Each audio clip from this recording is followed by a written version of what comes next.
बच्चों, आज मैं आपको एक बहुत ही अनोखी और मजेदार कहानी सुनाने जा रही हूँ। ये कहानी है एक ऐसे पेड़ की जो बोल सकता था। हाँ, सच में। लेकिन ये पेड़ सिर्फ उन्हीं लोगों से बात करता था जो दयालु और अच्छे दिल के होते थे। अब कहानी शुरू होती है एक छोटे से गांव में, जहाँ नीलू नाम का एक बच्चा रहता था। नीलू बहुत जिज्ञासु था। उसे नई नई चीजें जानना और जंगल में घूमना बहुत पसंद था। लेकिन उसके दोस्त उसे चिढ़ाते थे। अरे नीलू, तू हमेशा जंगल में घूमता रहता है। चल चल खेलते हैं। पर नीलू को जंगल की शांति और वहाँ की हरियाली बहुत अच्छी लगती थी। वो अक्सर एक बड़े और पुराने बरगद के पेड़ के पास जाकर बैठ जाता।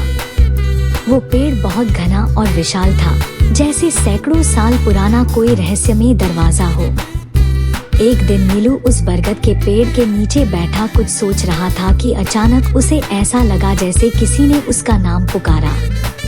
नीलू। नीलू ने इधर-उधर देखा, लेकिन वहाँ कोई नहीं था।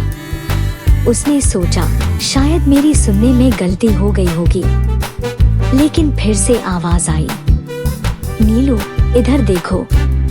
अब तो नीलू डर गया। उसने डरते डरते पेड़ को ध्यान से देखा और उसकी आंखें फटी की फटी रह गईं। पेड़ के तने पर एक मुंह बन गया था और उसकी टहनियां धीरे धीरे हिल रही थी, जैसे वो बोल रहा हो, नीलू, डर मत। मैं इस जंगल का रक्षक हूँ। मैं सिर्फ उन लोगों से बात करता हूँ जिनके दिल में सच्ची दयालुता होती है।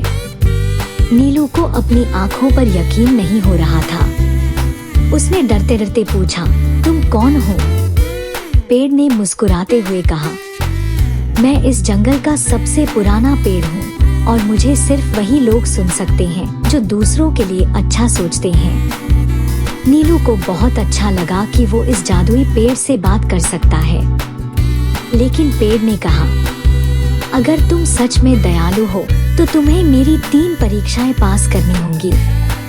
नीलू ने हिम्मत से कहा, ठीक है, मैं तैयार हूँ। नीलू गांव की ओर जा रहा था। तभी उसने देखा कि एक पतला दुबला कुत्ता सड़क के किनारे पड़ा था। वह बहुत भूखा लग रहा था।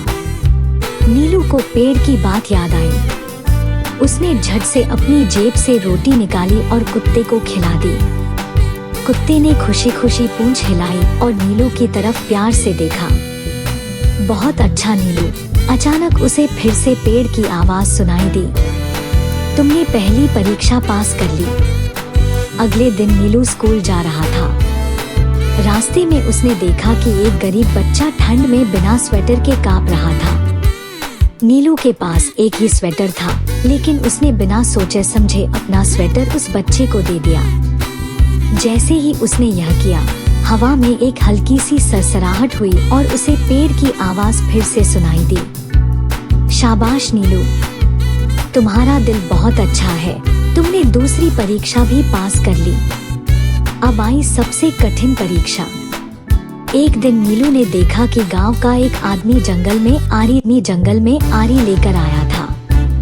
वह उसी बरगद के पेड़ को काटने की कोशिश कर रहा था। नीलू दौड़कर उसके पास गया और कहा, अंकल, कृपया इस पेड़ को मत काटिए। यह जंगल की जान है। लेकिन आदमी बोला, मुझे लकड़ी चाहिए, मैं इसे काटकर बेचूंगा। नीलू को समझ नहीं आया कि क्या करे। फिर उसने गांव के लोगों को बुलाया और सबको समझाया कि अगर यह पेड़ कट गया तो गांव में गर्मियों में छाया नहीं मिलेगी, बारिश में मिट्टी बह जाएगी और जानवरों को भी नुकसान होगा। गांव के लोग मान गए और उस आदमी को रोक दिया। पेड़ बच गया। जैसे ही नीलू वापस उस पेड़ के पास गया, पेड़ की पत्तियां हिलने लगी और उसकी आवाज आई, नीलू, तुमने मेरी तीसरी परीक्षा भी पास कर ली। अब मैं तुम्हें एक तोहफा देना चाहता हूँ। पेड़ ने अपनी एक जड़ से एक छोटी सी चमकती हुई बीज निकाली और नीलू को दे दी। इसे कहीं भी लगाना और यह हमेशा तुम्हारे अच्छे कामों की गवाही देगा। नीलू ने बीज को अपने घर के आंगन में लगाया। कुछ ही दिनों में वहाँ एक छोटा सा जादुई पौधा उगाया। जिसकी पत्तियां हर बार झंझना उठती जब नीलू कोई अच्छा काम करता। तो बच्चों, इस कहानी से हमें ये सीख मिलती है कि दयालुता ही सबसे बड़ी ताकत होती है। अगर हम जानवरों, इंसानों और प्रकृति के प्रति दयालु रहेंगे तो हमेशा खुश रहेंगे और हमारी दुनिया भी सुंदर बनी रहेगी। तो हमेशा याद रखना, अच्छे बनो, दयालु बनो और पेड़ पौधों की रक्षा करो। कैसी लगी बच्चों ये मजेदार और सीख भरी कहानी? अगर आपको पसंद आई तो इसे अपने दोस्तों को भी सुनाओ।